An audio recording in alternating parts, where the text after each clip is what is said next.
বাংলাদেশের প্লেয়াররা যেভাবে খেলাটা খেললো, আমি কিন্তু দেখি নেই, তার কারণ আমি প্রায় 5 বছর ধরে বাংলাদেশের খেলা দেখি না, মানে ভালোই লাগে না। কিন্তু আজকে সেটা আমি শুনলাম। আর এ পর্যন্ত উইন্ডিজের সব কয়টি ম্যাচের শুধু আমি শুধু খবরটা পড়ি। আমি কিন্তু ভাইবেন না যে আমি পড়ি না, মাঝে মাঝে একটু খবরটা দেখি।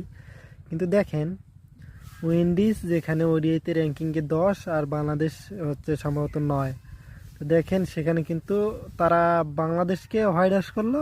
আর টি-20তে দেখেন, টি-20তে উইন্ডিজের র্যাঙ্কিং সম্ভবত 4 আর বাংলাদেশের সম্ভবত 9। তো দেখেন, 9 থেকে তারা 4কে হোয়াইট ওয়াশ করলো, আর এরা 10 থেকে 9কে হোয়াইট ওয়াশ করলো। তাহলে দেখেন এখানে আবার দ্বিতীয়ত এখানে অনেকেরই একটা পাওয়ার হিটিং ব্যাটিং আছে, যেমন ধরেন জাকির আলী অনিক, সে কিন্তু আজকে মোটামুটি আলহামদুলিল্লাহ ভালো খেলছে। কিন্তু তার শটগুলো বলার কিন্তু সবসময়ের জন্য চেষ্টা করতেছে অফ সাইড বল করার, মানে অফ যেটা চিহ্ন থাকে ওই চিহ্নের সোজা কিন্তু বলটা করা সে চেষ্টা করতেছে। মাঝে মাঝে কিন্তু অফ সাইডে আরও অনেক দূরেই কিন্তু বল করতেছে, তবুও সে কিন্তু সবগুলো কিন্তু লেগ সাইডে টানতেছে।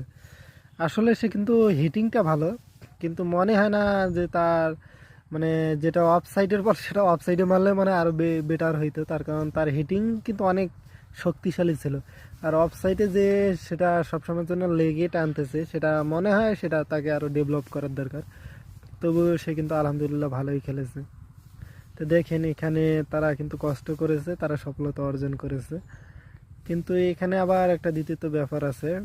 ধরেন উইন্ডিজ ওডিআইতে কিন্তু তেমন ভালো না, আবার বাংলাদেশ কিন্তু টি-20তে তেমন ভালো না। কিন্তু তারা দুই পক্ষই অদল বদল করে কিন্তু দুই দলকেই হোয়াইট ওয়াশ করলো। তো এইভাবেই আমার মতো যারা হতভাগা ফ্যান আছেন, মাঝে মাঝে বাংলাদেশের খোঁজ খবর নেবেন, যেমন আমি মাঝে মাঝে খোঁজ খবর নেই। তাছাড়া কিন্তু বাংলাদেশের খেলা আমাকে ভালোই লাগে না। আর এভাবে তারা যে ডেভেলপ করতে পারে অবশ্যই ভালো লাগবে, আবার কামব্যাক যদি করতে পারে অবশ্যই